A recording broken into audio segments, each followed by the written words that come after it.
Good morning students. आज हम SST का 7th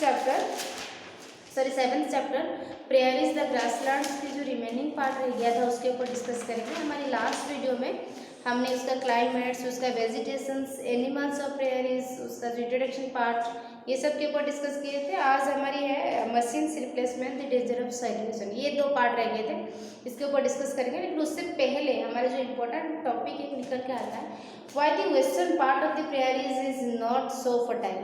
जो वेस्टर्न पार्ट है प्रेयरीज का, मैंने कहा कि इसमें से मैक्सिमम हमारी जो प्रेयरीज का मैक्सिमम पार्ट जो था वो पहले ओनली ग्रास से भरा हुआ था। लेकिन जब हमारे पास टेक्नोलॉजी का डेवलपमेंट हुआ, धीरे धीरे हमने वहाँ पे ये है कि एनुअल रेनफॉल कम है, इसलिए बड़े बड़े ट्रीज तो नहीं मिलेंगे, इसलिए इसको ट्रीलेस एरिया भी बोलते हैं।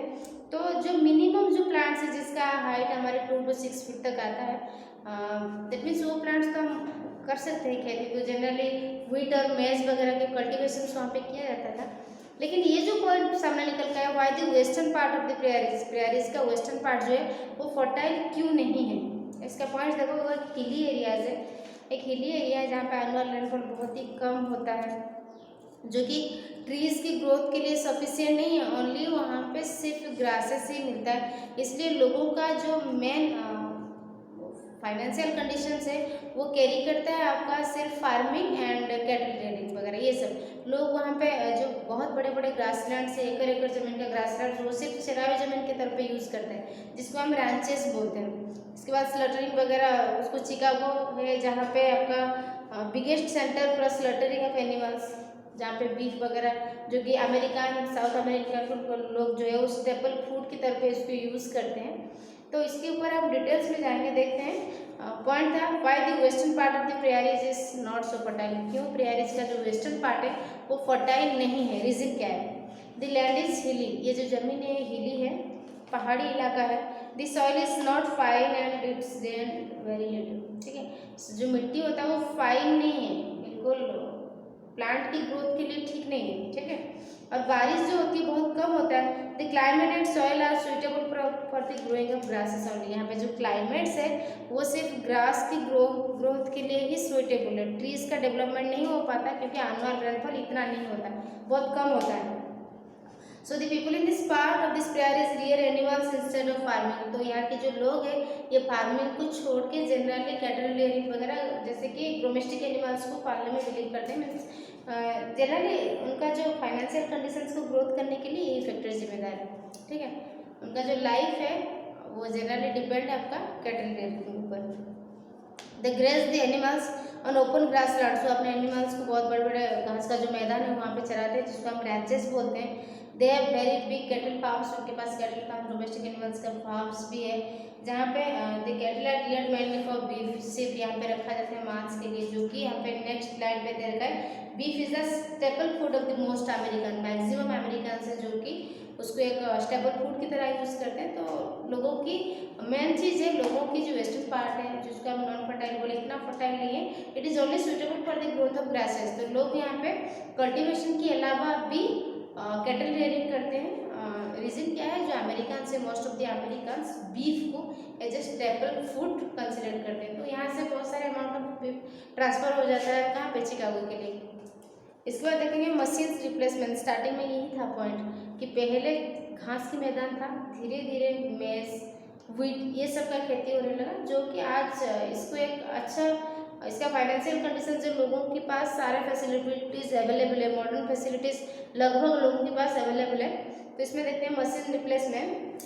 Many farmers rear cattle for milk and its various products. बहुत सारे फार्मर्स हैं वो जनरली कैटल्स या जो डोमेस्टिक एनिमल्स को रखते हैं। रीज़न क्या है, फॉर मिल्क के लिए और वेरियस अदर प्रोडक्ट के लिए, एनिमल प्रोडक्ट के लिए। They have big dairy farms with all the modern facilities. उनके पास डेयरी फार्म्स है जिसमें बहुत सारे फैसिलिटीज़ है। Almost all the works related to agriculture dairy farming is done with the help of machines. Means कह रहा है यहाँ पे प्रेयरीज में लोग जो डेयरीज की काम करते हैं, डेयरीज की और जो फार्म का काम करते हैं वो जनरली हाथ से नहीं, मैन पावर को यूज़ नहीं करते, मशीन पावर का यूज़ करते हैं। दैट मीन्स यहाँ पे टेक्नोलॉजी का यूटिलाइजेशन हो रहा है। ठीक है, यूजिंग टेक्नोलॉजी यहाँ पे लोग एग्रीकल्चर का प्रोडक्टिविटी और ज़्यादा बढ़ाना चाहते हैं। Even the milking of cows is done with the machine. यहाँ पे जो मिल्किंग प्रोसेस होता है उसको भी मशीन से किया जाता है, उसको भी इंसान को यूज़ नहीं किया जाता, मशीन ही करता है। दस मशीन से रिप्लेस्ड मैनुअल लेबर। तो यहाँ पे जनरली इंसान की जगह पे मैक्सिमम केस में मशीन का यूज़ किया जाता है, ठीक है। Very few people are needed to work at this places, और जिसकी वजह से बहुत कम मैन पावर की आवश्यकता होता है, ज़्यादा मशीनरी पावर या मशीन्स का यूज़ करना पड़ता है यहाँ पे। So more and more people are turning to big cities for work. तो जैसे कि यहाँ पे मशीन में काम हो जाता है तो लोग जो यहाँ पे वो बड़े बड़े शहर में चले जाते हैं अपना काम करने के लिए। तो यहाँ पे घर का काम या कल्टीवेशन रिलेटेड काम या कैटल रियरिंग का काम जनरली मशीन से होता है, और यहाँ की जो लोग हैं वो बाहर चले जाते हैं बड़े बड़े शहर का अपना डेली टू लाइफ एग्जिस्ट करने के लिए, पैसा कमाने के लिए, ठीक है। इसके बाद देखो the danger of soil erosion, मिट्टी का लॉस होना, soil erosion, the loss of soil is called soil erosion. Farming on prairies has made the farmers quite rich, कह रहा है फार्मिंग की वजह से यहाँ पे लोग जो है किसान है वो अमीर बन चुके हैं, बट क्योंकि यहाँ पे ज़्यादा व्हीट का प्रोडक्शन होता है जिसके लिए हम इसको wheat basket of the world भी बोलते हैं। तो किसान की जो फाइनेंशियल कंडीशन से वो थोड़ा ग्रोथ हो गया है, but it has created some problems also. इसके साथ ये यहाँ पे कुछ प्रॉब्लम्स भी क्रिएट किया है। कैसे? The problem of soil erosion is the biggest problem. यहाँ पे जितने भी प्रॉब्लम्स है ये सॉइल इरोजन यहाँ पे बहुत बड़ा प्रॉब्लम है।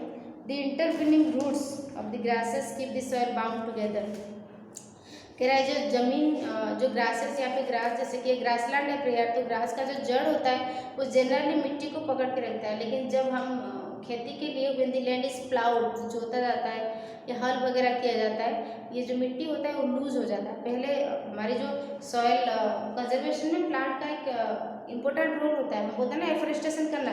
एफोरेस्टेशन मीन्स क्या है? द प्लांटिंग ऑफ ट्रीज, और deforestation means the cutting down of trees. Plants रहते हैं तो उसकी जड़ क्या करता है, उसका जो मेन फंक्शन होता है रूट का, it holds the soil tightly, ये जमीन को बहुत टाइटली पकड़ के रखता है। लेकिन जब हम खेती बाड़ी के लिए कल्टीवेशन के लिए प्लाउइंग प्रोसेस करते हैं, जोतते हैं, हल करते हैं, तो क्या होता है ये जो मिट्टी होता है ना वो लूज हो जाता है बिल्कुल, ठीक है।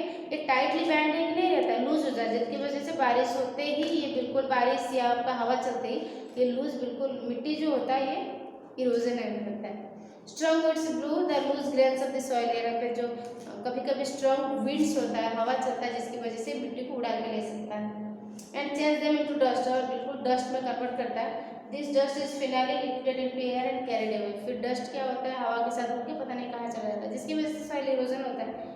जिस काइंड्स ऑफ सॉइल इरोजन है ड्यू मैनी फार्म्स, इसी की वजह से प्रेयरीज में क्या होता है बहुत सारे फार्म ऐसे हैं जो कि नॉन फर्टाइल हो चुका है बिल्कुल, क्योंकि सॉइल लेयर चला गया है, फर्टिलिटी लेयर जीरो, इसकी वजह से डिकम्पोजिशन होता है, जो मिट्टी में मिलता है जो खाद वो नहीं रह पाता, क्योंकि जड़ प्लाव की वजह से, जोतने की वजह से हम जमीन को बिल्कुल लूज कर रहे हैं, इसका मिट्टी को लूज करते ही जब स्ट्रॉन्ग विंड्स बहने लगता है, जो मिट्टी होता है उड़ के एक जगह से दूसरी जगह को रिप्लेस हो जाता है, फिर ये डस्ट में कन्वर्ट हो जाता है, और डस्ट तो उड़ के ऐसे भी कहाँ तक चला जाता है। इसीलिए यहाँ पे जो जमीन है कहने की बात है प्रेयरीज का कुछ पोर्शन ऐसा है जो कि बिल्कुल नॉन फर्टाइल हो चुका है, ठीक है, due to the soil erosion. तो ठीक है, बाकी सब ठीक है, मशीन का यूज़ हो रहा है, लोग यहाँ पे मैन पावर से ज़्यादा मशीन पावर को ज़्यादा इंपॉर्टेंस दे रहे हैं। बहुत सारे किसान ऐसे हैं जिनका फाइनेंशियल कंडीशंस में बहुत सारा चेंजेस हुआ है, फिर भी एक नेगेटिव पॉइंट्स सामने निकल के आता है, दैट इज सॉइल इरोजन। अगर सॉइल इरोजन नेचुरल रिसोर्स में हम सॉइल को कंसिडर करते हैं, प्राकृतिक संपदा, नेचुरल रिसोर्स में आपका आएगा वाटर, सॉइल, विंड, ये सब आता है। तो ये नेचुरल रिसोर्स होने के बावजूद क्योंकि बहुत 1 सेंटीमीटर बहुत स्मॉल अमाउंट ऑफ मिट्टी को बनने में हमें 100 ईयर से ज़्यादा लगता है, बहुत फास्ट प्रोसेस है ये, बहुत स्लोली ये प्रोसेस धीरे धीरे चलता है मिट्टी को बनने के लिए, इवन 1 इंच मिट्टी बनने के लिए भी बहुत नंबर ऑफ ईयर्स लग जाता है। तो ये ज़रूरी है हमें अपना जो सॉइल है उसको कंजर्व करना, तो उसके लिए उसका जो सरकार है बहुत सारा इनिशिएटिव्स ले रहे हैं। तो ये सिर्फ मैं प्रेयरीज की बात नहीं कर रही हूँ, जहाँ पे भी आप लोगों का सॉइल इरोजन होता है तो उस कंडीशंस में हमें सॉइल कंजर्वेशन के ऊपर ज़्यादा ध्यान देना पड़ेगा। ज़्यादा उसका मेन पॉइंट होता है हमें देना पड़ेगा ध्यान जनरली प्लांटेशंस के ऊपर। प्लांटेशंस मीन्स क्या है, पौधे लगाना, ठीक है।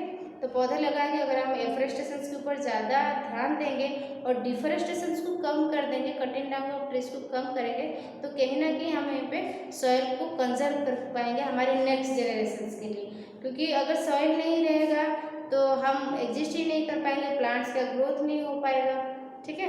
तो प्लांट्स का ग्रोथ नहीं हो पाएगा, जैसे बताया था प्लांट्स और एनिमल्स दोनों इंडिपेंडेंट है, डिपेंडेंट है एक दूसरे के ऊपर, को रिलेटेड है, क्योंकि प्लांट्स जब फोटोसिंथेसिस प्रोसेस का जो उसका जो प्रोडक्ट होता है ऑक्सीजन, उसको हम यूटिलाइज करते हैं। तो ये वो टूट जाएगा। ठीक है, तो सबसे पहले ये ज़रूरी है, हमें कंजर्वेशन के ऊपर ध्यान देना चाहिए, चाहे आपका वो सॉइल हो या वाटर हो।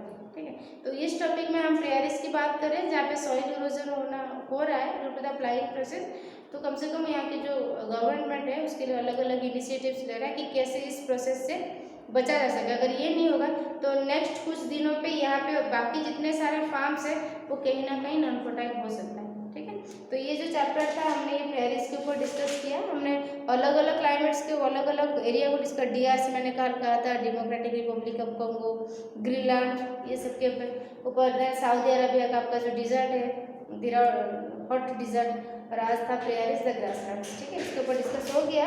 तो इसका जो शॉर्ट टाइप्स है उसको कोशिश कीजिएगा खुद सॉर्ट आउट करने के लिए। Thank you.